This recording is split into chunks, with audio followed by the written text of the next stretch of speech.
भक्तजनों, माताओं, बहनों, सादर जय श्री कृष्ण। हमारे YouTube चैनल में आप सभी का बहुत बहुत स्वागत है।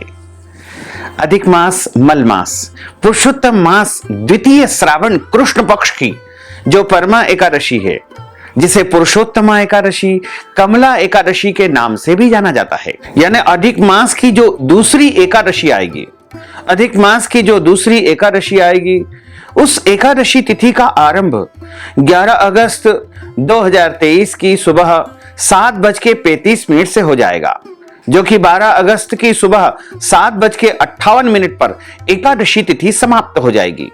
अतः सूर्योदय व्यापिनी द्वादशी युक्त हरिवासर जो शुद्ध एकादशी रहेगी, वो 12 अगस्त 2023 शनिवार के दिन ही रहेगी। इसी दिन सभी भक्तजनों और माताओं बहनों को अधिक मास की एकादशी का व्रत रखना चाहिए एवं इस एकादशी व्रत का पारणा 13 अगस्त 2023 रविवार की सुबह 6:13 से लेकर के 8:13 के बीच में कर लेना चाहिए। अधिक मास में आने वाली एकादशी को बड़ी एकादशी माना जाता है और इस एकादशी का व्रत करने से आपको करोड़ों एकादशी का पुण्य प्राप्त हो सकेगा, क्योंकि अधिक मास पुरुषोत्तम मास साक्षात भगवान श्री हरि नारायण का स्वरूप माना गया है और इस महीने को भगवान ने अपना ही स्वरूप प्रदान किया है तथा भगवान ने इस महीने को यह भी वरदान दिया है कि जिस प्रकार मेरे अंदर वरदान देने की, आशीर्वाद देने की शक्ति है, उसी प्रकार इस पुरुषोत्तम माह के अंदर वो सारी की सारी शक्तियां विराजित रहेगी।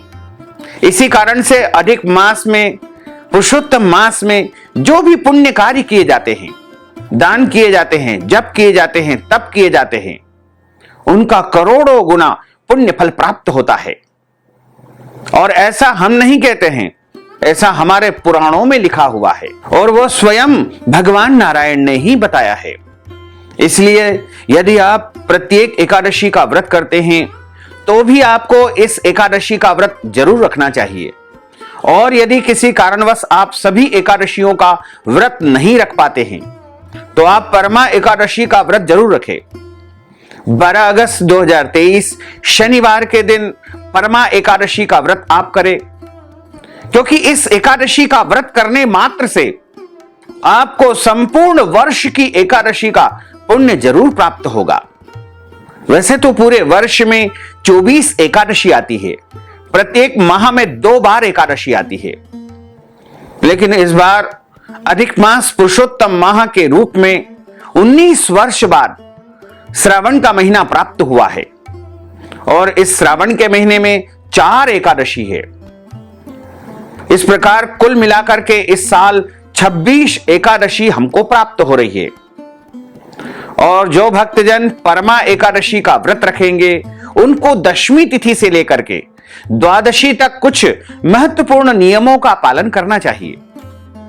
दशमी तिथि के नियमों का पालन आपको 11 अगस्त 2023 शुक्रवार के दिन करना है और 12 अगस्त 2023 के दिन आपको परमा एकादशी का व्रत रखना है और 13 अगस्त 2023 रविवार के दिन आपको इस व्रत का पारणा कर लेना चाहिए। हमारे धर्म ग्रंथों में और पुराणों में बताया हुआ है कि जो एकादशी का व्रत होता है वो सबसे बड़ा व्रत माना जाता है और अधिक मास पुरुषोत्तम मास में आने वाली एकादशी का तो कहना ही क्या है, यह तो करोड़ों एकादशी के समान मानी जाती है। इसलिए आप दशमी तिथि के दिन एक समय भोजन करें और दशमी तिथि के दिन लहसुन, प्याज, मांस, मदिरा, अभक्ष्य भक्षण का उपयोग बिल्कुल न करें। शहद न खाएं, उड़द की दाल नहीं खाएं, कटहल की सब्जी का प्रयोग भी इस दिन नहीं करना चाहिए और इस दिन चावल नहीं खाना चाहिए, लहसुन प्याज नहीं खाना चाहिए और पूरी तरह से तन मन को पवित्र करके ही अगले दिन आपको एकादशी व्रत आरंभ करना चाहिए। दशमी के दिन ब्रह्मचर्य व्रत का पालन करें और एकादशी के दिन सुबह जल्दी उठे, ब्रह्म मुहूर्त में स्नान करें, क्योंकि एकादशी से लेकर के यदि आप 5 दिनों तक निरंतर पुरुषोत्तम माह के सभी नियमों का पालन करेंगे तो आप निश्चित मानिएगा कि आपको पूरे महीने का पुण्य प्राप्त हो सकेगा। इस बार अधिक माह का समापन यानी पुरुषोत्तम माह का समापन अधिक मास के जो कृष्ण पक्ष की अमावस्या होती है उस दिन यानी 16 अगस्त 2023 को होगा। इसलिए जो अधिक मास पुरुषोत्तम माह के अंतिम 5 दिन होते हैं वो पूरे पुरुषोत्तम माह के अधिक मास के पुण्य देने वाले माने गए हैं। और इन 5 दिनों में प्रत्येक भक्त को, चाहे वो किसी भी जाति का हो, किसी भी धर्म का हो, किसी भी पंथ का हो, उसको इन 5 दिनों के नियमों का पालन जरूर करना चाहिए।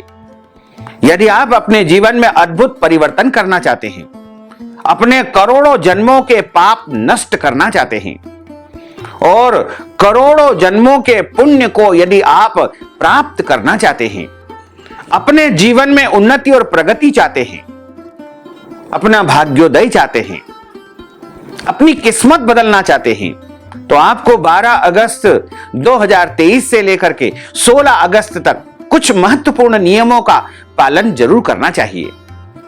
जैसे 12 अगस्त के दिन आप जो नियम आरंभ करेंगे वो 16 अगस्त तक आपको निरंतर पालन करना है। आप सुबह सबसे पहला नियम है ब्रह्म मुहूर्त में उठ करके स्नान करें, यानी सूर्योदय से 2 घंटे के अंदर पहले पहले आपको स्नान कर लेना चाहिए। सुबह 4 बजे से लेकर के 6 बजे तक आपको स्नान करना है और स्नान करने के बाद एक तांबे के लोटे में जल लेकर के और उसमें लाल फूल या अक्षत डाल करके भगवान सूर्यदेव को जल अर्पण करें। पूर्व दिशा में मुंह करके, चाहे सूर्योदय हुआ हो या न हुआ हो, आप पूर्व दिशा की तरफ मुंह करके भगवान सूर्य को जल देवे और उसके बाद उसी पात्र से, उसी लोटे से आकाश मंडल की तरफ मुंह करते हुए तारों का ध्यान करते हुए, चाहे तारे आपको दिखे या न दिखे, आप तारों को अर्घ दे यानी तारों को जल प्रदान करें। जिस प्रकार हम सूर्य भगवान को जल अर्पण करते हैं उसी प्रकार से तारों को भी अर्घ देना चाहिए। और उसके बाद आप सबसे पहला काम तुलसी जी के पूजन का करें, क्योंकि पुरुषोत्तम माह में तुलसी जी का पूजन जरूर करना चाहिए। तुलसी जी के यहां पूजन करके एक दीपक लगाएं, अपने देवी देवताओं का पूजन करें और देवी देवताओं के यहां भी शुद्ध घी का दीपक जलाएं। मुख्य द्वार के बाहर दाहिने हाथ की तरफ, जब हम घर के बाहर निकलते हैं अपने मेन गेट से, तब सीधे हाथ की तरफ जो जगह होती है मुख्य द्वार से थोड़ा सा हट करके भी आप इसको लगा सकते हैं। एक आटे का दीपक तैयार करें, चौमुखा दीपक, उसमें 4 बत्तियां रहेगी, उसमें भी आपको शुद्ध घी का ही प्रयोग करना चाहिए। पुरुषोत्तम माह में जो आप दीप दान करें उनमें शुद्ध घी का यदि आप उपयोग करेंगे तो अति उत्तम रहेगा। और यदि आप तेल का उपयोग करना चाहते हैं तो तिल का तेल आपको उपयोग करना चाहिए। और एक दीपक आप तुलसी जी के यहां जलाएं, एक दीपक गौशाला में गौ माता के निमित्त जलाएं और एक दीपक पीपल के पेड़ के पास जलाएं और एक दीपक आपको शिवालय में, देवालय में, मंदिर में जाकर के लगाना चाहिए तथा एक दीपक आंवले के वृक्ष के समीप जरूर लगाना चाहिए।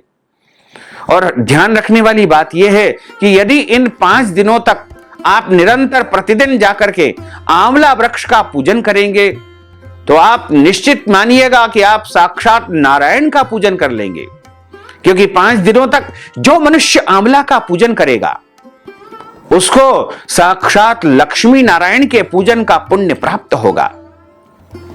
और दीपदान के बाद में आपको मालपुआ दान करने का भी विधान जो पहले हम बता चुके हैं। वैसे तो धर्म ग्रंथों और पुराणों में 33 मालपुआ दान का महत्व बताया गया है। जो मनुष्य मालपुआ का दान करता है उसको कभी भी नरक का दर्शन नहीं करना पड़ता है। यानी कितने ही पाप कर ले, कितनी ही गलतियां वो इंसान कर ले, तब भी उसको नरक नहीं मिलेगा। यदि उसने पूरी श्रद्धा और भक्ति के साथ में इन 5 दिनों तक लगातार मालपुआ का दान कर लिया तो निश्चित मानिएगा कि उसके करोड़ों जन्मों के पाप नष्ट हो जाएंगे। 30 दिनों के 30 मालपुआ होते हैं और 3 मालपुआ जो कि विशेष दोषों के समन के लिए हमारे शास्त्रों में बताए गए हैं। और यदि संभव हो तो निरंतर 5 दिनों तक अपने घर ब्राह्मण देवता को बुला करके उनको भोजन करवाएं, वस्त्र दान करें, अन्नदान करें, गोदान करें, यानी अधिक से अधिक पुण्य कर्म इन 5 दिनों तक हमको निरंतर करना चाहिए। लेकिन ध्यान रखें, जिस प्रकार हमारे पुण्यों में करोड़ों गुना वृद्धि होगी, उसी प्रकार यदि हम कोई गलत कर्म करेंगे, पाप कर्म करेंगे, अनैतिक कर्म करेंगे, तो वो भी करोड़ों गुना ही हमको फल देंगे। इसलिए इन 5 दिनों तक आप किसी भी प्रकार की जाने अनजाने में कोई भी गलती बिल्कुल न करें। इन 5 दिनों तक दाढ़ी कटिंग शेविंग न करवाएं और इन 5 दिनों तक शाम के समय भोजन करें। दिन में आप व्रत रखें, चाहे तो आप फलाहार कर सकते हैं, लेकिन सूर्यास्त के बाद शाम के समय ही आपको भोजन करना चाहिए। और 5 दिनों तक लहसुन, प्याज, मांस, मदिरा, बैंगन की सब्जी या अभक्ष भक्षण, मसूर की दाल, कटहल की सब्जी का उपयोग आपको नहीं करना है। और इन 5 दिनों तक क्रोध नहीं करना है, लड़ाई झगड़ा वाद विवाद बिल्कुल नहीं करना है और किसी भी प्राणी का दिल नहीं दुखाना है। सभी का आदर करे, सत्कार करे, सम्मान करे, सभी से प्रेम का व्यवहार करे और प्रतिदिन आप अधिक से अधिक पुण्य कर्म करें, तो निश्चित तौर से आपको पुरुषोत्तम माह अधिक मास का पूरा पूरा पुण्य लाभ प्राप्त हो सकेगा। तो भक्तजनों, माताओं, बहनों, यदि आप अधिक मास पुरुषोत्तम माह के निमित्त कोई भी दान पुण्य करना चाहते हैं, तो आप हमारे गूगल पे, फोन पे या पेटीएम नंबर के माध्यम से पुरुषोत्तम माह के निमित्त अपनी ओर से नगद राशि प्रदान करके पुरुषोत्तम माह का संपूर्ण पुण्य प्राप्त कर सकते हैं। साथ ही आप सभी से अनुरोध है कि हमारे इस ज्ञानवर्धक वीडियो को अधिक से अधिक लोगों को शेयर करिएगा, लाइक करिएगा, कमेंट करिएगा और यदि अभी तक आपने सब्सक्राइब नहीं किया है तो अभी और इसी समय सब्सक्राइब अवश्य कर लीजिए। आपको और आपके पूरे परिवार को सादर जय श्री कृष्ण, सादर धन्यवाद।